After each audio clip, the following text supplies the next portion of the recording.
Harka fuuni akkam jirtu kabajamtoota daawwattoota keenyaa kun oduu galgalaa isiniif qopheeffanneedha. Oduu waliin ana Firaal Haayiluuti.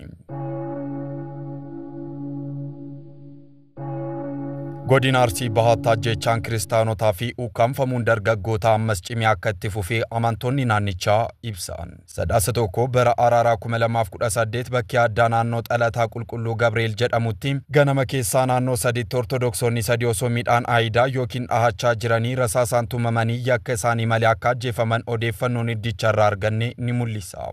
Amantoonni ajjeefaman Diyaaqoon Iyyoob Ijjiguu, Xilaahuun Boggee fi daa'ima Tsaadqaanee Saraawit akka jedhaman ibsameera.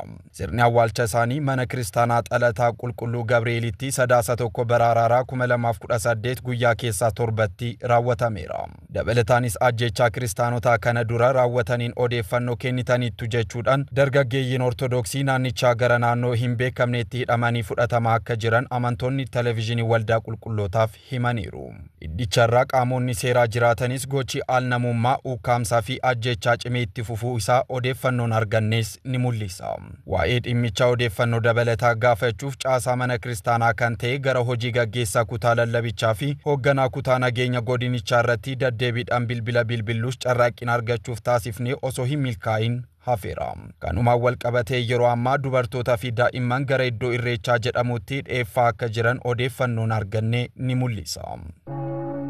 Tokkummaan mana barumsa sanbataa biyya lallaba Finfinnee barattoota 11,800 ol eebbisiise. Tokkummaan kun barattoota 11,800 ol akkaataa kaarikulamiitiin baratan onkololeessa 30 bara araaraa 2018 galma barkumee keessatti yeroo shanaffaaf eebbiseera. Barattoonni guyyaa sana eebbifaman barattoota kutaa afuraffaa, 8ffaa fi 10ffaa kawaalota fi mana amantii 164 irraa dhufanii fi madaallii darbanii gara kutaa itti aanutti kan darban akka ta'es hima. Teessoo Paatraarikii kutaa lallaba walii galaatti itti gaafatamaa kutaa tokkummaa mana barumsa sanbataa Maggaabii Haddis Tsaggaa Waldee Tinsaa'een barattoonni eebbifaman sirnaan mana barumsaa akka deeman yeroo yeroon akka baratanii fi dubbisan akkasumas eegdota mana kiristaanaa ta'anii akka dhaabbatan dhaamanii jiru. Sagantaa kanarratti abbooliin hangafoota Phaaphaasonni tajaajiltoonni mana lubummaa walii galaa Paatraarikii, qondaaltonni olaanaa mana kiristaanaa akkasumas hooggantoonni mana barumsa sanbataa, faarfattootaa fi keessummoonni affeerraman argamanii jiru. Simannaa barattoota haaraa yaa'ii mooraaf taasifame.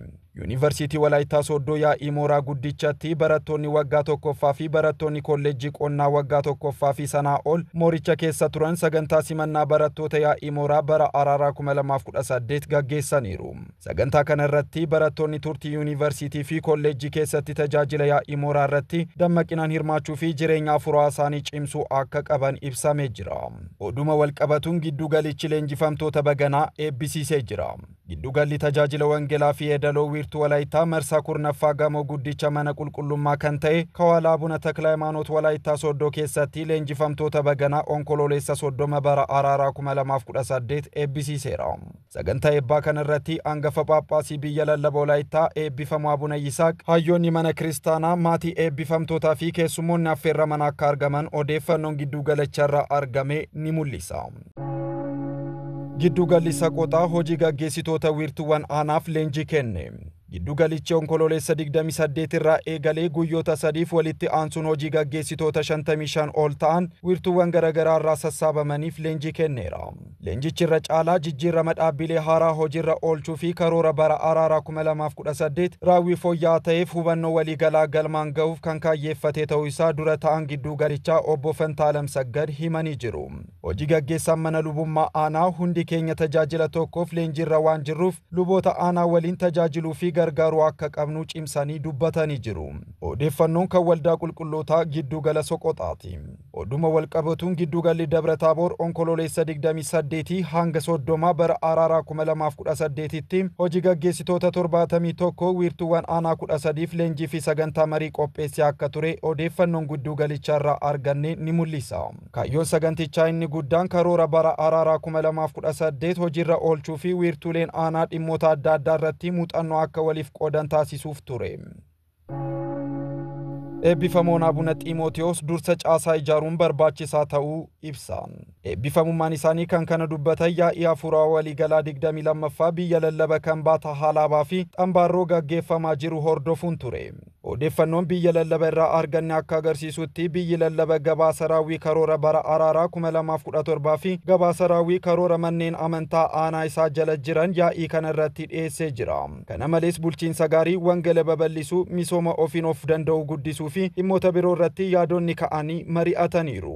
Ergaa guyyaa kana dabarsaniin hangafni Phaaphaasii biyya lallabaa Abuna Xiimotewos dursa caasaa ijaaruun barbaachisaa ta'uu ibsanii jiru.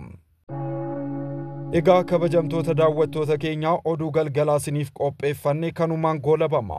Qophiilee televezyiinii waldaa qulqulloota hafan waliin turtii gaarii.